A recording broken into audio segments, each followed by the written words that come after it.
বাংলাদেশ জাতীয়তাবাদী দল বিএনপির মোংলা উপজেলার ৬টি ইউনিয়নে বিএনপি তদারকি কমিটি প্রকাশ করায় পদবঞ্চিত নেতাদের ক্ষোভ ও বিক্ষোভ মিছিল অনুষ্ঠিত হয়েছে। শুক্রবার বিকেলে মোংলা পুর মার্কেটের সামনে এইসব পদবঞ্চিত নেতাকর্মী বিক্ষোভ মিছিল করেন। এ সময় বিএনপি নেতা হানিফ শেখ, বাবুল ফকির, ফখরুল মৃধা, বাদশাহ সহ আরও অনেকে বক্তব্য রাখেন।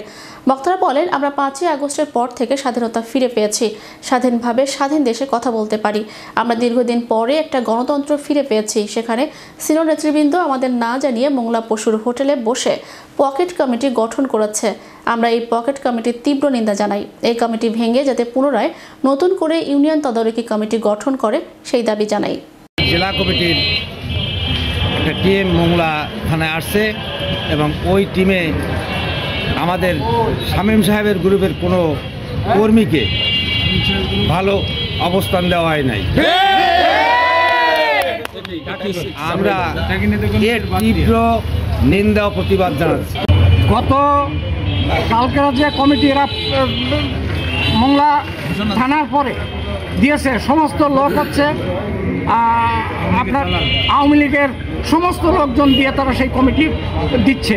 যারা এই 17 বছর যারা নির্যাতন হয়েছে, ওই কমিটি তৎকালীন সময় ডাক্তার লান্স ফরিদ শেখ কমিটিগুলো করেছে।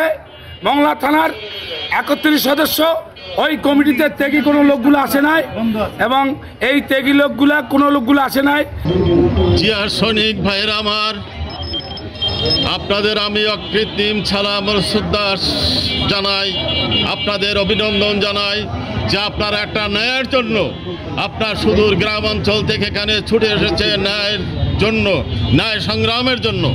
যেহেতু গতদিন বসর হোটেলে একটা কমিটি হয়েছে, বাগেরহাট থেকে কিছু নেতৃবৃন্দ আসছিলেন, তারা যে কমিটিটা করেছে আপত্তিকর ব্যাপার। পশুর হোটেলে বসে যে কমিটিটা করা হয়েছে, সেই কমিটিটা একটি বিতর্কিত কমিটি ছিল এবং সেন্ট্রাল থেকে সেই কমিটিটা স্থগিত করা হয়েছিল।